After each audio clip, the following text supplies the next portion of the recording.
So yun guys, tara itotur ko kayo dito sa aming mini fish farm dito sa bahay namin. So ito yung pinaka malaki namin na, na aquarium. Ayan po.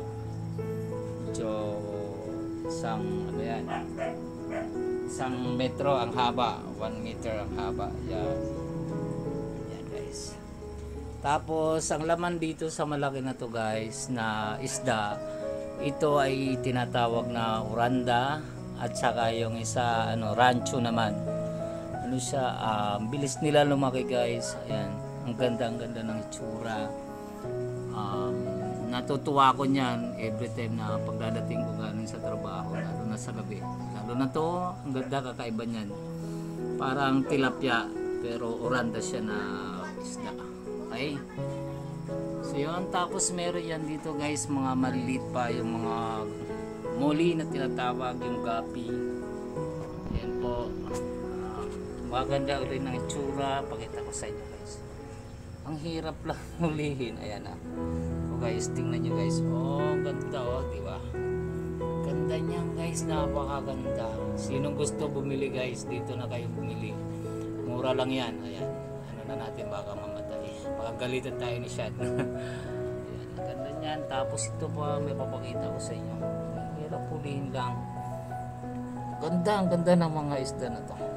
Gapi. Ayaw mahuli, ayun sa baba. Tapos meron dito pula, ayun guys, pula. Ang hirap lang hulihin. Ang hirap hulihin. Ayun pula. Yan, pula yan, pula.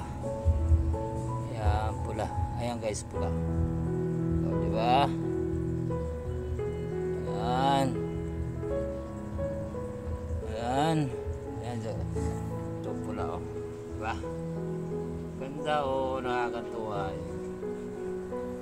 Sarap pala ng feeling guys pagka ganito. Ako'y natutuwa talaga sa mga anak ko kasi ito ang naging libangan nila. Ayan guys, pakita ko sa inyo. May kulay puti naman sa kabilang Ayan mga kulay puti naman guys ito. Ayan guys, puti. Kita nyo.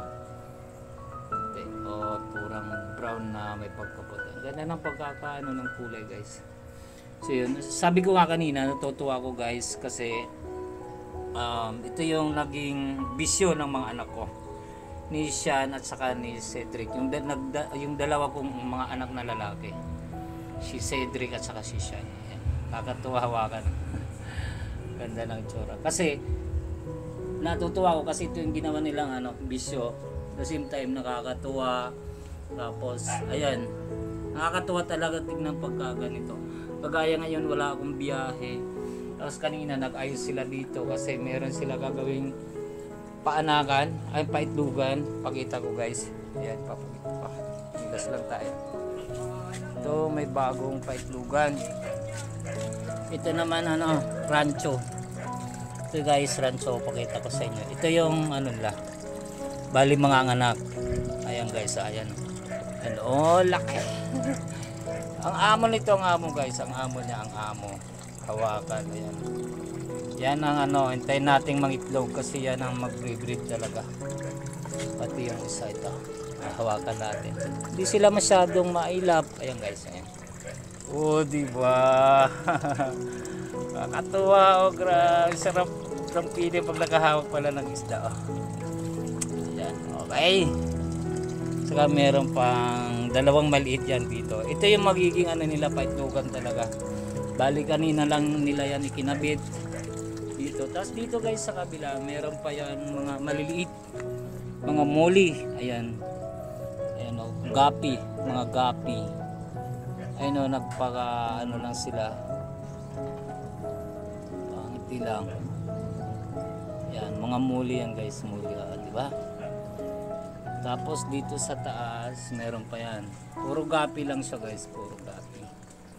Okay, yan. Tapos dito yan, puro gapi, pero iba-ibang klase rin ng gapi. Iba-ibang klase rin sila na isda ng gapi. Tapos lalo na yung nandito sa taas, ito yung pinakamagandang kulay guys. Tingnan nyo guys, tingnan nyo. Diba? Kaya kita nyo. Ayun na, ayun na. Huli tayo ng isa. Makakahuli tayo. Ayan. Pero ang hirap, ayaw lang dito magpahuli.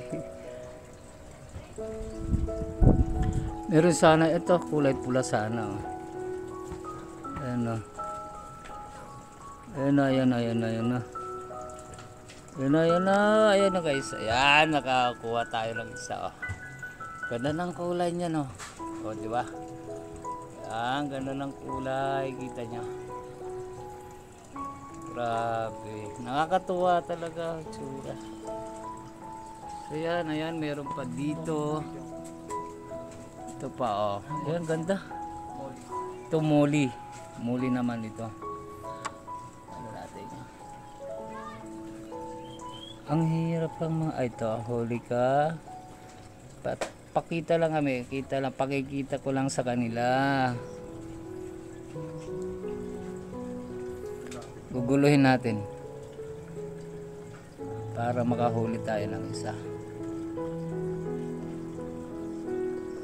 Ayan, ito. Ito na. O, diba ang ganda? Ala, nagwawala, oh. Yun, ang ganda.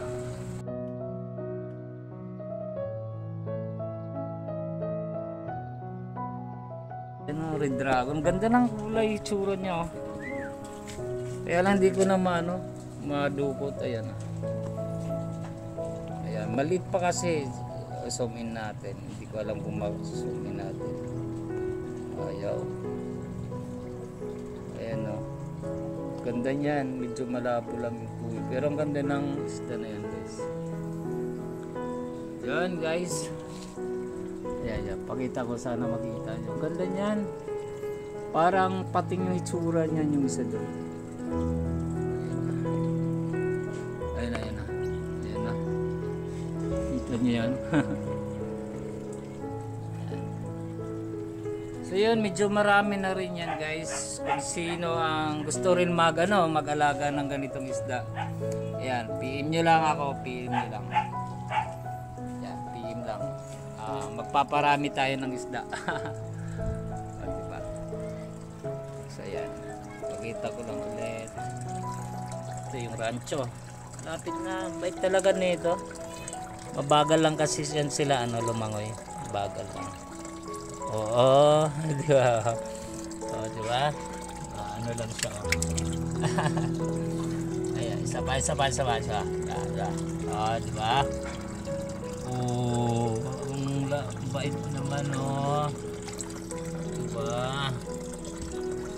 Nakakatuwa pag hawak niya yung isda talaga na buhay. So, yan lang ulit mga boss, yung update natin, yung pasilip sa aming mini fish farm dito. Dito lang to sa bahay namin, guys. Dito lang sa bahay. So, ayan. Yung rancho at saka yung randa. Ayan. Ito, laki na. Oh. Ayan. Talagang nag-aano sila. So, yun. Shoutout nga ulit pala sa kay Cedric at saka kay Sean na nag-effort para dito sa kanilang mga gusto rin naman ninyo to.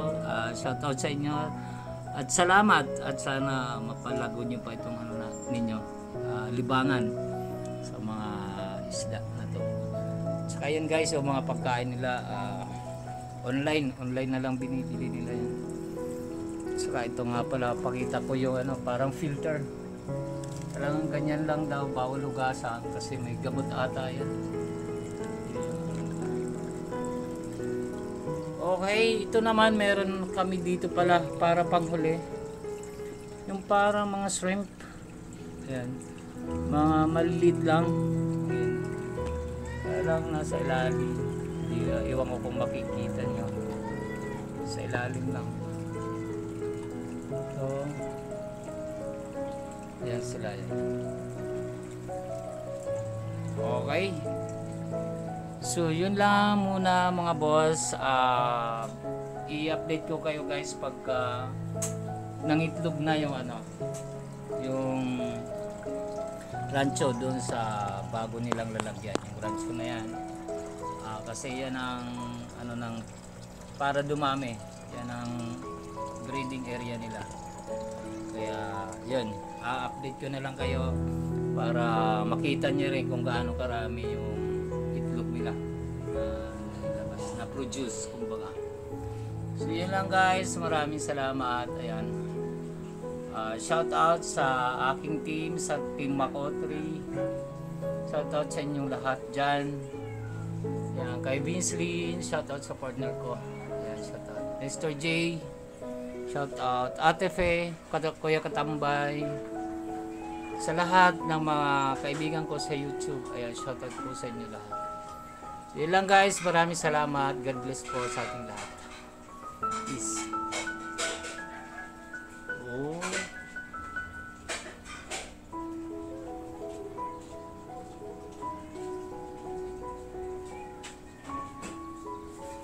Ito yung pinakagusto ko. Kaibang kulay. Oh. Parang tilapia lang. Bye guys. Bye bye.